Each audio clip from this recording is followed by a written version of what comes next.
जय हिंद दोस्तों, स्वागत है आप सबका एक बार फिर से आपके अपने यूट्यूब चैनल नॉलेज ग्रंथ में।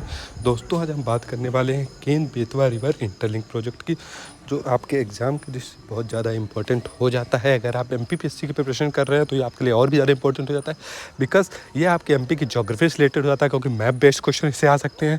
आपकी इकोनॉमिक्स से रिलेटेड, बिकॉज इरीगेशन का पार्ट हो सकता है, पावर प्रोडक्शन का पार्ट हो सकता है, और आपका करेंट से रिलेटेड भी ये पार्ट है।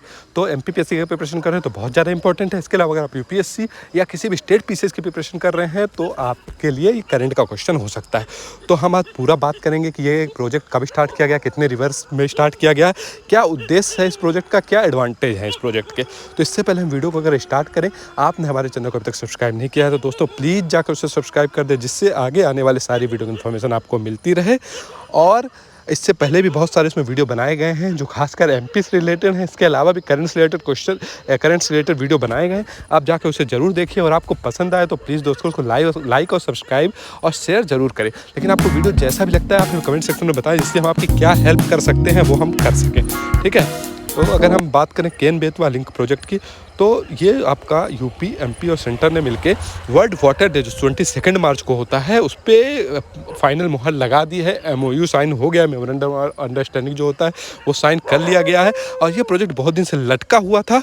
तो अगर हम बात करें तो ये आपका एमपी यूपी का पहला national perspective plan for interlink of river में पहला प्रोजेक्ट है। इस प्रोजेक्ट में करीब 30 रिवर्स हैं। करीब 1980 के दशक में स्टार्ट हुआ था, लेकिन बहुत सारी प्रॉब्लम्स आती हैं, आपको पता है, एनवायरमेंटल प्रॉब्लम आती है, पॉलिटिकल प्रॉब्लम आती है, जिसकी वजह से प्रोजेक्ट रुक जाते हैं। बट अभी इस पर फाइनल मुहर लग गई है। अगर हम की पॉइंट्स की इनकी बात करें तो ये रिवर इंटरलिंक प्रोजेक्ट है वो आपका केन बेतवा रिवर का, इसका मेन काम ये है कि आपका देखिए, आपको पता है बुंदेलखंड रीजन जो आपका है एमपी का ऊपर वाला नॉर्दर्न रीजन जो है, तो उसमें ड्रॉट सूखा पड़ने की संभावना बढ़ जाती है, क्योंकि पहाड़ी एरिया है, गर्मी भी बहुत होती है और पेरिनियल लेवल नहीं है वहाँ पे।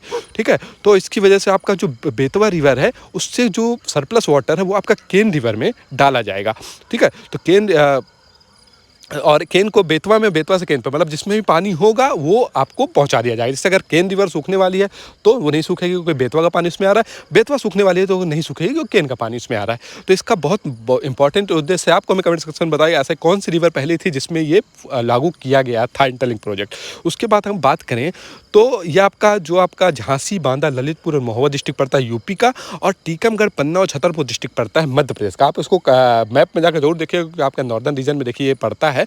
तो ये इससे ज़्यादा मतलब फ़ायदे होने वाले डिस्ट्रिक्ट हैं जिनको सबसे ज़्यादा फ़ायदा होगा। इस प्रोजेक्ट में करीब आपका 77 मीटर ऊंचा और 2 किलोमीटर चौड़ा दौधन डैम भी है, और एक 230 किलोमीटर की कैनल बनाई जा रही है, नहर बनाई जा रही है, जो किसानों की सिंचाई के लिए यूज होगी। और आपको पता है डैम का जो काम होता है, आपका हाइड्रो प्रोडक्शन जो होता है इलेक्ट्रिसिटी का, वो किया जाना है। तो दौधन डैम का आपको हमें कमेंट सेक्शन में बताना है कौन से स्टेट में पड़ता है। कभी आपको क्यों कन्फ्यूजन है केन और बेतवा। ठीक है। तो आपको बताना है कौन से स्टेट में पड़ता है, यूपी में पड़ता है, एमपी में पड़ता है। अगर यूपी एमपी में पड़ता है तो कौन सी डिस्ट्रिक्ट में पड़ता है, आपको हमें कमेंट सेक्शन में ये बताना है। ठीक है। तो और ये याद रखिएगा, टीकमगढ़, पन्ना और छतरपुर मेनली डिस्ट्रिक्ट जो है नॉर्दर्न वाले, वो ज़्यादा आपके इससे फायदे में होने वाले हैं। और अगर केन बेतवा रिवर जो है आपकी बताया, 30 रिवर के ऊपर ये इंटरलिंक प्रोजेक्ट प्रोग्राम चलाया जा रहा है। तो 30 रिवर में से एक आपका केन बेतवा रिवर है। और ये प्रोजेक्ट जैसे कि मैंने बताया बहुत सालों से रुका हुआ था, करीब 8 से 10 साल से ज़्यादा से हो चुका है इनको ये प्रोजेक्ट रुका हुआ था। जो आपका पॉलिटिकल एनवायरमेंटल इशू है, पॉलिटिकल इशू मतलब आपका कहीं फंड रिलीज नहीं होता, सरकारें चेंज होती है, सेंटर पे सरकार दूसरी, स्टेट पे सरकार दूसरी, तो बहुत बार फंड रुक जाते हैं, जिसकी वजह से ये नहीं होता।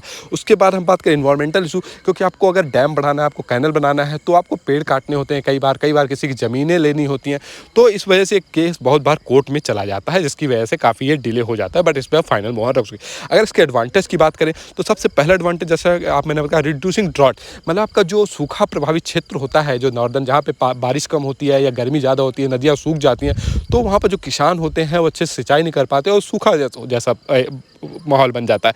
तो ये रिवर जब इंटरलिंक हो जाएंगी तो इसका पानी उसमें, उसका पानी इसमें आ जाता है, तो हर समय इसमें पानी रहने की उम्मीदें बढ़ जाती हैं।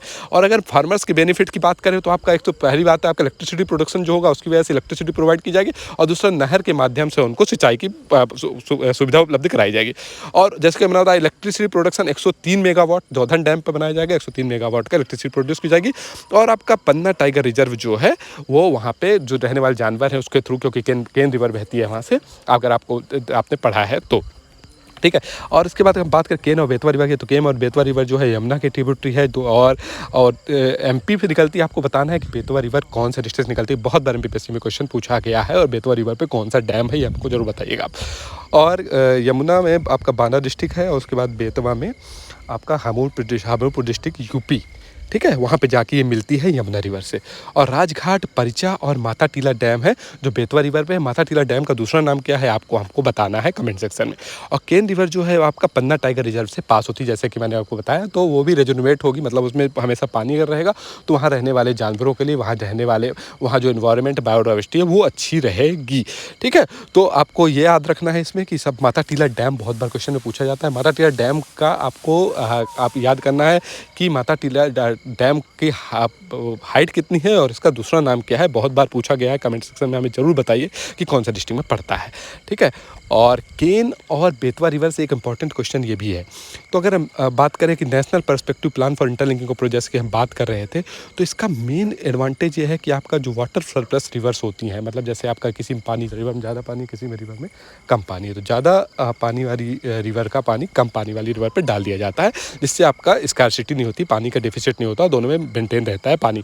तो ये जो प्रोजेक्ट स्टार्ट किया गया 1980 के दशक में अगस्त में स्टार्ट किया गया था कि जो आपकी नदियाँ सूख रही थी, आपको जैसे मैंने आपसे पूछा कमेंट सेक्शन में जरूर बताइएगा, क्वेश्चन पूछा जा सकता है आपका पहली रिवर कौन सी थी जिसको इसके थ्रू इंटरलिंक किया गया था, ठीक है। तो आपको हमें बताना है कि वो रिवर आपकी कौन सी थी, वो आपकी हिमालयन रिवर थी कि आपका पेनिनसुलर रिवर थी कि कौन सी रिवर थी, ये आपको हमें कमेंट सेक्शन में बताने की कोशिश करना है।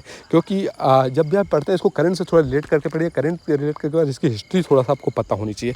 बिकॉज कई बार क्या होता है करंट से ऐसे क्वेश्चन आ रहे हैं ना, तो उसकी हिस्ट्री पूछ लेता है कि पहला रिवर, क्योंकि उनको ये पता है कि आप ये चीज़ पढ़ के आ रहे हैं, लेकिन आपको पीछे का भी थोड़ा पता होना चाहिए। बहुत डीप में मत जाइए, बट ऊपर ऊपर से आपको पता होना चाहिए कि इसका एडवांटेज क्या होता है, क्यों किसने स्टार्ट किया था, इसके फादर किसको कहते हैं, ठीक है। एनपीपी प्रोजेक्ट जो है इसके फादर भी किसको कहा जाता है, ये आप बताइएगा। Thank you so much, God bless you all.